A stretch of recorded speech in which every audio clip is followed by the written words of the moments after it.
आदमी छोटी से संतुष्ट नहीं होता, बड़ी चीज की ही तरफ भागता है। जब हम ट्रेन में चढ़े हों, भीड़ बहुत हो, पैर टिक नहीं रहे हों, चढ़ गए जबरदस्ती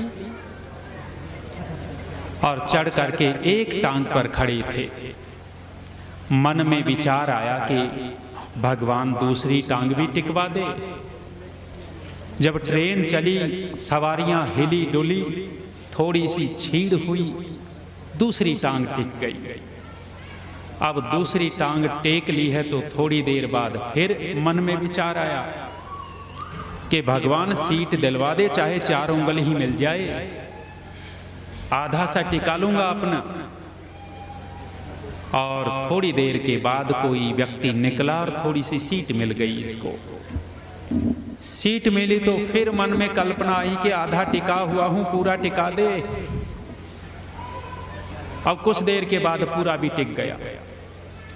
अब पूरा टिक गया तो मन में सोचता है, पैर भी ठीक से फैला करके बैठ जाऊं, ऐसा तो कर दे।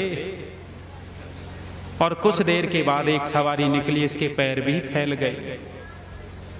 और फिर सोचता है कि कमर टूट गई है, बैठे बैठे लेटा दे।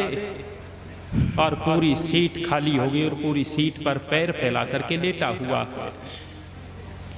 लेट गया और लेट करके फिर सरकार को गालियां देता है, भले आदमियों ने 2 फीट की सीट बनाई थी, अगर 3 फीट की कर देते तो ठीक से नहीं लेट लेता।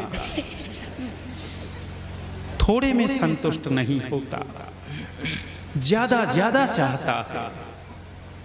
जब नारद को ये संकेत मिल गया कि चित्त से बड़ी चीज है तो बेचैन हो उठा। चित्त बेचैन हो उठा और मन में आया, चित्त में आया कि इसे बड़ी चीज जान लो।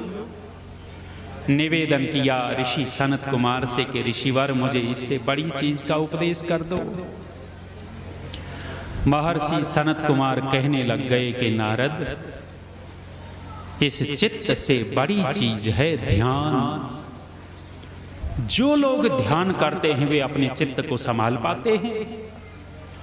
जो ध्यान नहीं करते उनका चित्त कभी भी व्यवस्थित नहीं होता। ध्यान नहीं करते उन लोगों का चित्त विचलित रहता है, बेचैन रहता है। इसलिए नारद, चित्त से बड़ी चीज है ध्यान, ध्यान पे केंद्रित हो जा। लोग कहते हैं हम जैसों के पास आकर के कि जी ध्यान नहीं लगता।